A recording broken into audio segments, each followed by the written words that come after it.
In this video, I'm going to be talking about the ever so popular conversation of the Lionsgate portal, which is said to take place tomorrow on 8/8. I'm going to be sharing with you why I do not personally resonate with this and a few discoveries I've made that sort of debunks this in nature. And I'm also going to be sharing with you a few ideas of what actually can be done or ways in which you can connect in different ways to some of the same concepts discussed in this idea of the Lionsgate portal. So, for those of you watching this, if this is your first time seeing me, hello, my name is Cassandra Deanne. I am a certified galactic astrologer and trance channeler of many galactic energies. So, I do definitely feel very interested in any conversation connected to Sirius in particular. And in part of this video today, I'm actually going to show you how you can pull up your own galactic astrology chart and start looking at ways you may or may not be connected to Sirius. And so that said, I want to kind of begin this conversation just with a personal note. And that is, I was and am still a little reluctant or hesitant in sharing this. This has been something that for a long time I kind of have felt like off about. And I never really gave much thought as to the why, but here we are. It's that time of year and everybody is talking about it. And I recorded a video recently of a late night rant, and in it, I expressed frustration and all of the conversation about the Lionsgate portal. And the next morning, I was talking to my partner and just kind of spouting out, my opinions.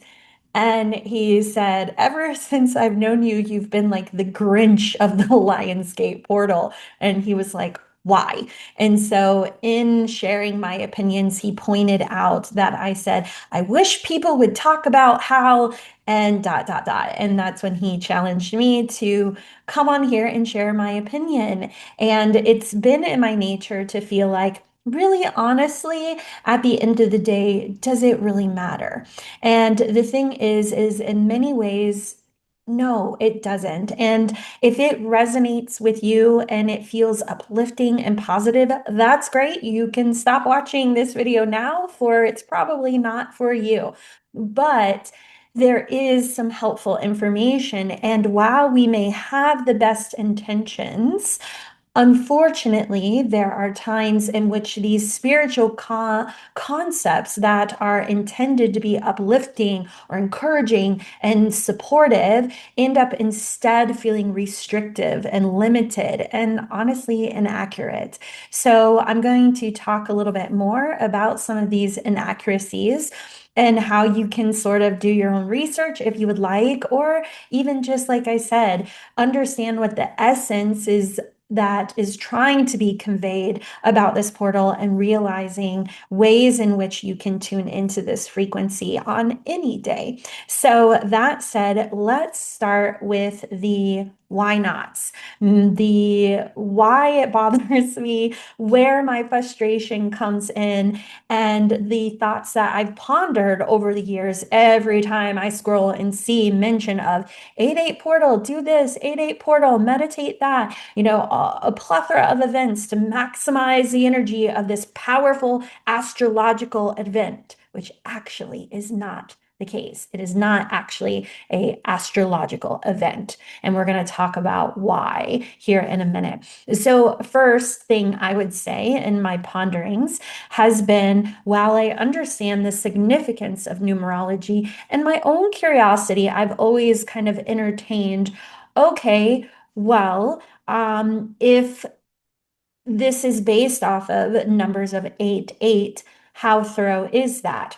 Now, I'm going to take a little jump here for a quick moment. If you aren't as familiar, I'm assuming you are if you're watching this. But if not, and you're not sure what the Lionsgate portal is said to be, basically there are different ideas attached to this, but generally the consensus is that it is a time in which the star Sirius holds a potent alignment to the Earth, while also there's numerology attached to the date of 8/8 and affinity and the power of this number. And also that it is said that what creates this portal is that the sun is in Leo, Sirius is aligned with the earth, Orion's belt is aligned, I think they say, to Giza. And because of this alignment that happens every 8/8, that it creates this portal. Okay, so now that we covered that, rewinding back to my first point is that let's just look simply at the 8/8, the numerology aspect. Well, I do tend to be logical, even though I am a trance channeler and a galactic astrologer. I know it's confusing, but here I am. And in my logical mind, I think to myself, that's interesting that there would be such potency attached to a date. I'm curious, like, is that date energetically ever shifting in the same? Like, for example, if it's 8/8 and 1950, is everything perfectly aligned still in the same energetic pattern that it would in 8/8 of 2025? Well, the answer to that is no. And the calendar is man-made. And so there are these layers of this that say or suggest that the energetics aren't consistent or perfectly aligned to say they always hold the same potential. And of course, I have thought of so many things in playing devil's advocate, even to that. You could say, well, if you believe it, it's true. And yes, that is true. And that is why I hesitate in sharing this. But once again, by the end of the video, if you stay with me, you'll see how we can start to recognize certain ways in which we are believing or feeling into certain systems or things or ways that really are creating limitation more than they are empowerment. And I'll explain why. But that is my first of the and why I say that there's not entirely accurate results coming forth. Now, the second thing I want to cover is looking at this idea that it is this wonderful alignment with Sirius. Well, as a galactic astrologer, I can say that we can find actually the astrological degree in which that Sirius is at. And therefore, we can look at this and see how this is or isn't aligning, or taking place. And the thing is if you were to look at Sirius, really, there's not any particular direct alignment you can see coming from the Earth per se, but you can see where there are different planets. Now, that said, you can look at this as that, if you want to look at it from a perspective of visuals, simply you could notice that not everybody is going to visually see Sirius, which is considered Sirius A. Not everybody's going to see it at the exact time or the exact place. And really, there's a lot of room there that doesn't create this so it perceives to those who are scrolling social media. There's actually not this miraculous engagement. Now, that said, from an astrology perspective, technically, you could say, if you're wondering the Earth's alignment as it relates to, Sirius from a degree perspective, since the visuals are going to be ever shifting and changing through the year and location and where you are, it's not static. We could say, okay, well, then let's look at it from a degree perspective. Where is Sirius? And later in the video, I'm going to show you how to find this out for yourself. But generally speaking, Sirius is at the degrees around 14 degrees of Cancer. So from an astrology perspective, as we look at the constellations that kind of go through the horizon, that this in astrology we can look at as defining what rising sign we are when we are looking at sun, moon, and rising. So if you're, for example, a Cancer rising, and let's say that depending on the year you were born, it's within a few degrees of, that 14-degree mark, give or take. It depends on the year. You could say at that point, the horizon was aligned with Sirius A. You could say that in this alignment, that you could say you have more access to Sirian energy, which is suggestive and not so limited as what that sounds. So that would be the second point of what I would say. is not only is it the calendar date that I'm like, oh, but also just looking at Sirius being a big part of this storyline.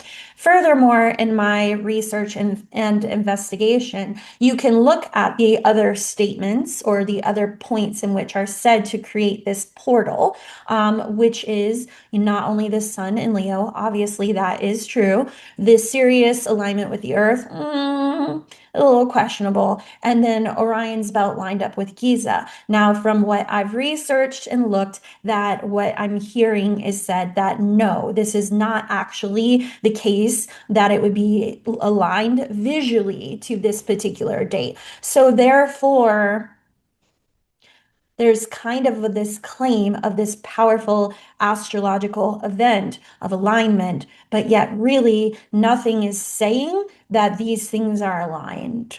So, that said, now let's kind of look at some of the other reasons of why this doesn't resonate with me. One reason is that there is, as I said, there can be good intentions to invite people to look beyond circumstances. The Lion's Gate is said to be potent, abundant, manifesting potential energy.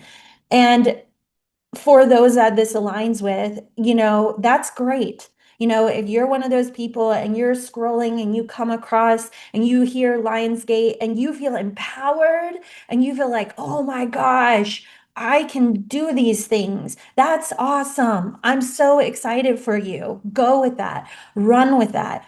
But the difficulty is that it's not always that for everybody. So there's claims that are being said that are implying this potency, where my disagreement is that we're not limited to a day in which we have ability to be manifesting. It's not so complicated that quite literally all the stars have to align on a particular calendar date with matching numbers that we then can have forward motion in our manifestation. And actually, this energy you have access to an ability to connect with any day. So these are some of the reasons why, because I feel like what I'm finding is that some people can feel bombarded by all of the information and it becomes I have to do this. I don't want to miss the boat. I need to manifest. If I don't go to so and so's cacao ceremony and, Lionsgate full moon portal of transformation, is my life going to shift? Yes, it is. It becomes a limitation. It becomes a language that adds unnecessary chaos and really distracts away from the fact that you're a very potent, powerful individual. So now let's kind of switch it. And for a moment, before I get into some of this is what you can do, let me just take a moment and show you where you can find out where the placement of Sirius is and a little bit more information about that. I, in particular, want to show you the difference in star placements in, for example, 8-8 of two, from 1950 to 8-8 in 2025. So you can kind of look and see some of these things for yourself, because part of what the message they're trying to, I'd say sell, but convey with the Lionsgate is these things happen, therefore powerful things are a result or can be a result of. But the emphasis, the problem I have isn't within the possibility of things, it's within the parameters or hoops that are applied to jump through or claimed to be the case in order to receive. That's where my frustration lies. Okay, so to do this, I'm going to bring up Galactic Astrology site and I'm going to share my screen with you. And basically, I'm going to show you how you can find out the degrees of where Sirius is in galactic astrology. What we're looking at when we're talking about Sirius is we're looking at the star Sirius A, because this is what's said to be that brightest star that we can recognize within the sky. And also another note on that, I believe they said depending on your hemisphere Some hemispheres have the most alignment to the sky in December, March, and then there are some that are more summer months. But right now, it's not really coming up as aligned, like consistently. I don't even know. I'd have to go back and check where it said. For my location, because that's the other thing. It depends on where you're located. Okay, so this is Galactic Astrology site. And in brief, basically what Galactic Astrology is, it's more complex than what I'm going to simply define it at. I have a video I'll link, you can check out if you want to learn more. But basically, this is the work of Julia Balaz, who has studied the placements of the stars, their orbs, their impacts, through her work as a quantum hypnosis practitioner. She found alignments within her thousands of hours of practice with clients that notated different galactic experiences that had correlating astrological alignments. And in this research, she has created galactic astrology, which allows us to look at where we are connected to the stars. For example, if you have connections to Sirius A and your galactic astrology chart, it does not matter per se how things are or aren't aligned. Your soul's memory, your past lives, your genetics, you have connections to this galactic race of being. Therefore, if you want to manifest or if you want to tune into their frequency, simply set aside a time in your day to connect. Okay, so that said, here's the site. What you want to do is go down here to free reports. And here you can see star degrees. Now, I'm giving away my points of some of the things you could do in some of this conversation. And one of them is in here. It's not just about Sirius. There are so many high vibrational quality star connections that align in various times of year. If you did want to connect in that sense of things, pick a star, Andromeda, the Pleiades, there are so many. Beta Centauri is one of my favorites from the Centaurus constellation. And these all have amazing qualities that you can tap into when there are certain alignments that connect with the sun and moon. Okay, so we're going to look here. For now, we want to know Sirius. So I'm just going to, so you can see it. I see it already, but for you, you can do a search on your screen, type in Sirius, and it will highlight. So here you can see Sirius A. And it can show you this is the degrees. So it's around 14.05 degrees. This is the orb of how much power or influence it has in your astrology chart. We don't need to look at that. But what you do need to see is Cancer. So this is in Cancer around 14 degrees. The placements after this, Capricorn, Pisces, Scorpio, Taurus, Virgo, Aries, Libra. This is where it can be opposite, trine, sextile, or square, have various aspects to it. So if we look at the zodiac wheel, which I'll do in a second, you can see that where Cancer and Leo are, it's not creating any particular astrological aspects in that sense of language. Okay, so now what I want to do is let's, for the heck of it, look at the charts. Now I'm going to click here on free reports, full free report. Now I like the Placidus system. You can, look at whatever one you would like. This one is often very common. And for the heck of it, we're going to look here. So we're going to say August, tomorrow's date, the 8th. Let's start off by looking at the placements in 1950. And just for the sake of numerology and fun, let's pick a bunch of eights. So we'll look at 8 a.m. Let's see here, a minute at 8:08. Now I'm just gonna put Miami, Florida. I'm in Florida. This is easiest. And let's calculate this chart. Now, when you're pulling a galactic astrology chart, I suggest that you would click show trines and sextile square and show degrees. This will give you some more of the astrology language if you're comfortable there. If not, I'm going to show you what it looks like if Sirius is there. All right, then you're going to hit generate an extended report. And here you have all of the placements. Now, the most potent ones would be here if it was sun, moon, and ascendant would be as if it was on the horizon. Exactly. So depending on where you live, for example, when I looked it up where I'm at in Sarasota, Florida, you could say that the horizon, like Earth, would be aligned with Sirius at around, I think for here it was close to 5 a.m. in the morning. So then it would be at the horizon at that time of day, every day. Around 14 degrees of Cancer. So obviously here, when I'm putting 8 a.m. for Miami, obviously it's in Virgo. So you can see here, sun, moon, none of these are aligned. Now let's see for the heck of it. Let me put the time at 3 a.m. Generate.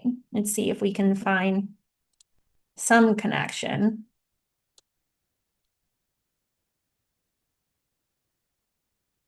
No, not for Miami. Okay, so either way, you can see here that this is coming around that time. The midheaven is trine, but even not, conjunct to Sirius A. But generally looking here, this is what Sirius A is going to look like on your galactic astrology chart.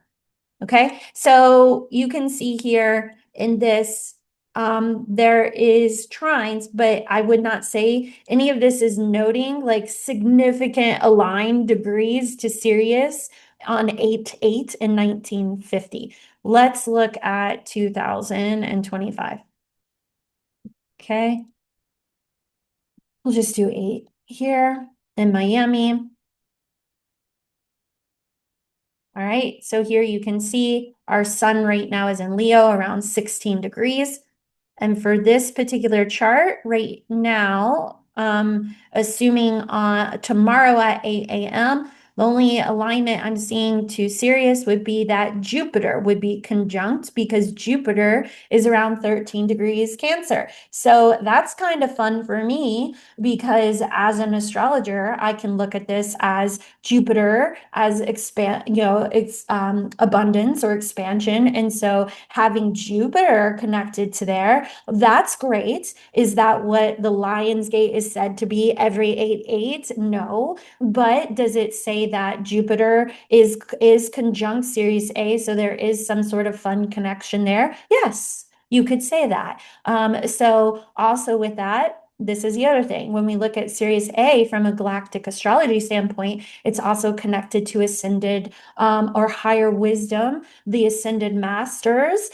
So it could be, depending on where your placements are, that if you were to, let's say, meditate, if you're in Miami at this particular time and Jupiter is conjunct in that aspect, that would be nice energy to tap into. And you may even have like a message that comes from Buddha or something, as you're tapping into that channel of ascended masters and energy. Okay, and then the last thing I want to show you here is I mentioned that all sorts of stars have potent significance. And I also mentioned that if you have in your galactic astrology chart connections to various energies, that will give you that any time of day, any moment connection that you can always feel internally that you have access to. And so for the heck of it, I'll bring my chart up because I do have some serious placements. Not like I have serious well, I do have some serious placements. I'm trying to be humorous. But also the star, Sirius. Okay, so put my birth information in here. I'm an 80s baby. Here we go. And I was born in Columbus. All right, so this is my galactic astrology chart, and we'll kind of put here, like I said, show trine, sextile, square, show degrees, extended report. Okay, so here's my galactic astrology chart, and here you can see that my moon was opposite of Sirius A, so I do have that placement. And here to Chiron, I have a sextile, and to my vertex, I have a sextile. But I have had a past life on Sirius A.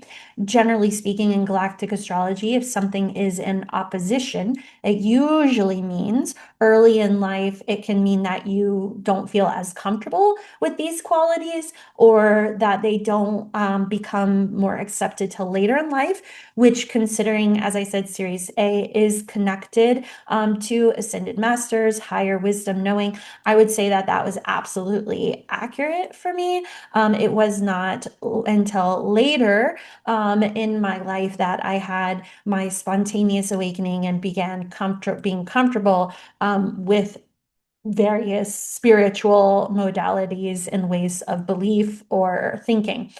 So once again, here you can see there is Sirius A. So I'm going to stop sharing. And I'm just going to summarize some of these things I kind of already touched on as far as like, what can you do instead? So if you are listening to this, this is not about me telling you this is wrong, do this instead. Just to be clear, I'll say it again. This is not about saying this is wrong. Now you have to do all these other things instead. No, it is simply saying this. If you are someone who is intrigued by this video, the message at the end of the day is that you have access to manifestation, galactic energies, good qualities of all the things you want to experience and manifest in your life at any given moment.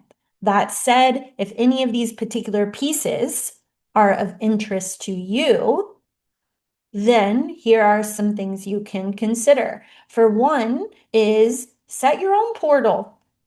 Make your own portal. If you just want to keep it as simplistic as that, set your own moment of manifestation or tuning in or connecting with your guides. You can do it at any time. I mean, it's great that we're in Leo season and Leo can have that fire quality about it. But even at that, you can manifest no matter where the sun astrologically is. I love astrology. I mean, I'm a galactic astrologer. I can talk about connections and dots and aspects and houses and all of this. But at the end of the day, we have to remember that the power does not come always externally. Yes, there is a cosmic stream that is always playing in the background. So, yes, there can be collective energy themes that we all experience and feel, but we are not puppeted from said things of everything aligning or being like this and this, that, and the other thing. There is more autonomy and personal power to this than that. So if there's something in your life you wish to manifest, then set the time aside. If you want to create a portal of energy, you can do a number of things. Create a crystal grid with, crystals that feel good to you. I think what green avertine or something like that is a manifestation one, pick different crystals, set a crystal grid, make your own portal, use elements of nature, make a mandala. I think part of some of this is realizing it's the energy you are putting into it. It's the intention you are putting into it. And that is what creates the vortex of frequency through your vibration. And that allows you to align in what you want to experience. And so do a mandala. Make a either living mandala with, things you collect, elements, scry with water and, create a circle and set intentions, create your own portal. Okay. Another thing would be is, like I said, find out your galactic astrology. There's potent energy, not just in our stars connection to Sirius, but in a lot of different stars. Find out if you are connected to Sirius. If you are, start calling them up in meditation. Hey, I want to connect. I want to tap into your qualities. I want to have those downloads of high vibrational knowing. I want to, connect on a deeper level with guides that are ascended masters, whatever it is.